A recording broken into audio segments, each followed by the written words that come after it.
Sometimes these things do not go as planned. Listen to me. Sometimes things don't go exactly as planned. What are we going to do? So what are we gonna do? You improvise, you overcome, you adapt. Hi, welcome back to Sobriety Made Simple. My name is Timothy Martin. Today, we will be discussing what to do when things don't go as planned. Down our road of recovery, we will run into those occasional roadblocks and setbacks. It's normal to feel scared or nervous. As humans, we prefer the known to the unknown, the familiar to the unfamiliar.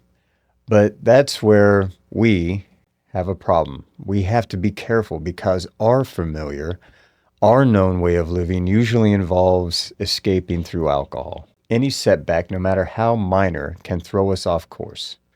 That could be dangerous for people like us. The following tips might help you stay on course when things don't go as planned. Number 1, acknowledge your thoughts. When things go sideways, your thoughts can get out of hand. They may make you think about the past or worry about the future. The best thing to do is acknowledge how you feel, what you're thinking. You're disappointed, you're angry, upset. Once you acknowledge the thought or the feeling, you can calm down and start thinking logically. Then begin working on solutions. Example, I'm late for work and I have to stop and get gas. I'm late. I'm irritated. Solution, get gas the day before. It will ease your rush time in the morning. We'll get back to that scenario. Number 2, keep your emotions in check.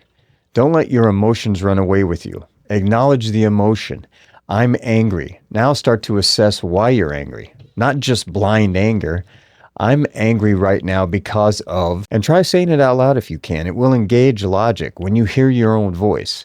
Then you can start working on the solution. If you let emotions like anger run away from you, it's just anger. You might not even remember later what started your anger. Angry feelings from one event will cause a domino effect that could lead you back down that path. And of course, we all know where that ends up. Keep those emotions under check, okay? Number 3, assess what went wrong. Be objective of the situation. Try to get a clear view of what went wrong. Now try to avoid finger pointing and blaming others. That's something I used to do quite a bit of. Approach a situation in neutral. Evaluate the situation based on the pros and cons, the good and the bad parts of it, equally. It will give you a clear picture and help you not make the same mistake again. Let's get back to our previous example to make this easier to understand. Say you're having a bad morning. You hit the snooze button once too many times. Now you're off to a late start. You're hurrying around and you accidentally knock over your coffee. More wasted time cleaning up. Now you're starting to get frustrated. You get into your car and you realize, shit, I have to stop before work to get gas. Now you're going to be late. Now any little thing is just going to add to your growing anger and frustration. Traffic, a line at the gas pump. By the time you get to work, you're furious. What can you do to overcome this? Try this little trick and see if it works for you. On your way to work, try acknowledging the anger. Say to yourself out loud, I'm upset right now. I'm angry right now. I'm pissed right now. I'm angry because, and then go back into your morning. What were the events that led to you feeling this way? Backtrack. I had to stop and get gas. There were people in line in front of me at the gas pump. That asshole that cut me off in traffic. Spilling coffee at home I had to clean up. Getting up late because, that's right, because I hit the snooze button too many times. It wasn't the traffic asshole necessarily cutting me off that got me to this point of fury. It was a whole series of things that led up to traffic asshole. Now you have logically evaluated the situation. How can you avoid this in the future? Okay, get the gas the day before. Make a habit of filling up your car so your morning is less cluttered.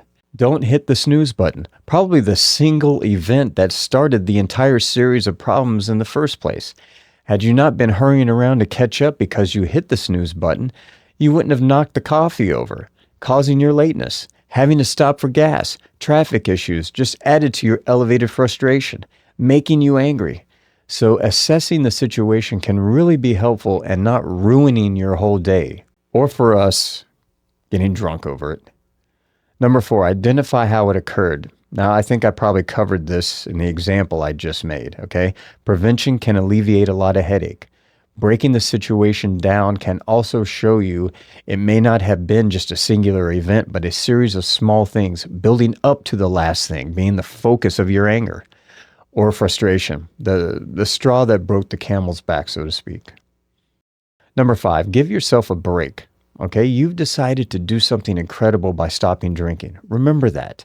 Stopping drinking is a monumental thing. Learning to live life alcohol-free can be tough. Things are going to get difficult. If you can, when you're frustrated or angry or when things don't go as planned, try to find a quiet place, even if it's just for a few moments. Do some deep breathing. Distance yourself from the situation. It can put things in a better perspective when you're calm. Don't forget you're doing something really great for yourself. You're not drinking. You can handle things. You're in control. Give yourself a break. Give yourself some props, a pat on the back, and then back at it. Number 6, evaluate your plans, your goals. Are they realistic? Are they reachable? Sometimes when you start out in recovery, you might set high goals for yourself and get frustrated when they don't go like you want them to. Reevaluate. Be fluid in your plans. Be willing to alter them to fit to the day-to-day grind of life. Slow and steady. That's what wins the race, friends, okay? 7, focus on the positive. Try to focus on the glass half full side of things. Even when things are going wrong, it's your perspective that matters. Here's the fucking definition of perspective: a particular attitude or way of regarding something, a point of view. Thank you for that definition. Now, making disaster scenarios will only cause more stress. When you focus on the negative, you fail to acknowledge what's going right in your life, all right? Keep that chin up. Think about those positives in your life, and that one situation will not get you down. Tell yourself, if I can stay positive through this challenge, how am I going to feel about myself when I handle this the right way? It's a great opportunity to build self-confidence, to grow. Number 8, don't be afraid to ask for help. This is where a good support group and good friends can really be helpful. Don't think that asking for help or advice is weak. Far from it. Turning to a friend can be very beneficial. Just a friendly ear or shoulder can make so much difference. To get somebody else's perspective or advice or just someone you can vent to can really be helpful, okay? 9, learn from your mistakes and embrace change. Learn from setbacks or roadblocks. When things don't go as planned, evaluate what happened, why it happened, how you can change the situation so it doesn't happen again. Are your plans flawed a little bit? Are they not realistic right now? Be honest in your evaluations. Make the necessary adjustments. Learn to be fluid in your recovery. Adapt, overcome, improvise. You're changing. Remember this. What you thought was the way at the beginning of your recovery might not be that way now. 6 months into it or a year into it, your thinking has changed. Your brain is healing. Your body is healing. Your path is going to change as a result of that, okay? Don't be afraid to change your plan a little bit for a better one, or just a small alteration in your plans to adjust to your changing lifestyle. It's your recovery, all right? Have fun with it. When things don't go as planned, see it as an opportunity to grow, to find out about yourself. Tell yourself, I can get through this. I'm not that weak person anymore. I'm not going back, ever. You've come a ways already. There's no sense in going back now. You might as well just roll up your sleeves and persevere. Soldier through. Push on. You can get through it. Remember what you've learned. Apply it. Keep going, okay? I hope this video helped you out. Hang in there, and we'll see you in the next one, okay? And remember, you got this. Bye.